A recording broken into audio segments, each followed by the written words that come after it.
Hello guys, welcome to vision success. Guys, इस video में हम बात करेंगे सांसद आदर्श ग्राम योजना के बारे में। हाल ही में ग्रामीण विकास मंत्रालय द्वारा साझीकार किए गए एक अध्ययन में पाया गया है कि सांसद आदर्श ग्राम योजना ने कोई महत्वपूर्ण प्रभाव नहीं डाला है। वर्तमान गति के आधार पर यह वांछित उद्देश्य को प्राप्त करने में विफल हो जाएगी।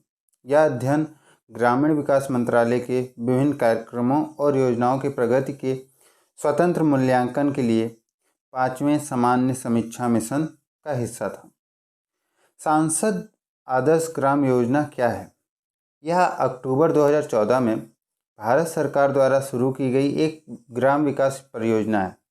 इस योजना के अंतर्गत संसद के सदस्य वर्ष 2019 तक 3 गांवों और वर्ष 2024 तक कुल 8 गांवों में से प्रत्येक के सामाजिक, आर्थिक और भौतिक बुनियादी ढांचे को विकसित करने हेतु जिम्मेदार होंगे। उद्देश्य क्या है सांसद आदर्श ग्राम योजना का? मौजूदा योजनाओं के क्रियान्वयन के माध्यम से आदर्श ग्रामों के विकास को आदर्श गांव कहा जाता है और स्थानीय संदर्भ के लिए कुछ नई पहलों को डिजाइन किया जाएगा जो गांव से गांव तक भिन्न हो सकती है। स्थानीय विकास का मॉडल बनाना जो अन्य गांवों में दोहराया जा सकता है। अब इसमें गांव की पहचान की जाती है। सांसद आदर्श ग्राम के रूप में विकसित करने के लिए अपने गांव या अपने पति या पत्नी के गांव के अतिरिक्त किसी भी ग्राम पंचायत का चयन कर सकते हैं। यदि यह मैदानी इलाकों में है तो गांव की आबादी 3000 से 5000 होनी चाहिए और यदि यह पहाड़ी इलाकों में है तो गांव की आबादी 1000 से 3000 होनी चाहिए। गांव का चयन लोकसभा सांसद अपने निर्वाचन क्षेत्र से एक गांव चुन सकते हैं। राज्यसभा सांसद उस राज्य से एक गांव चुन सकते हैं जहां से वे चुने गए हैं। नामांकित सदस्य देश के किसी भी जिले से एक गांव चुन सकते हैं। जो सांसद शहरी निर्वाचन क्षेत्रों का प्रतिनिधित्व करते हैं वे पड़ोसी ग्रामीण निर्वाचन क्षेत्र के एक गांव की पहचान कर सकते हैं।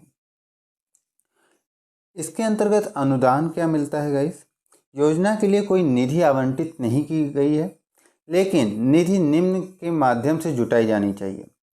मौजूदा योजनाओं जैसे इंदिरा आवास योजना, प्रधानमंत्री ग्राम सड़क योजना, महात्मा गांधी राष्ट्रीय ग्रामीण रोजगार गारंटी योजना और पिछड़ा क्षेत्र अनुदान निधि आदि से धन जुटाया जाएगा।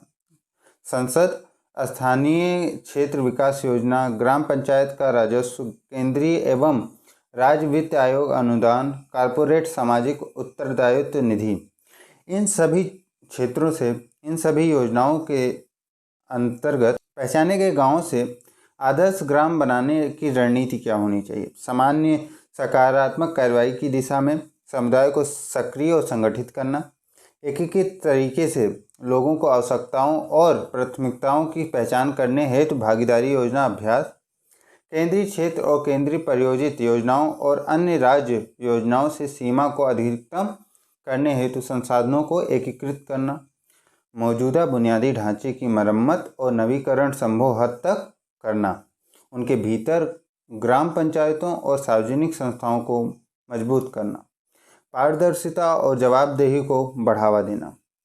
ये सभी कार्य इसके अंतर्गत किए जाते हैं। ऐसी इसकी रणनीति बनाई जाती है।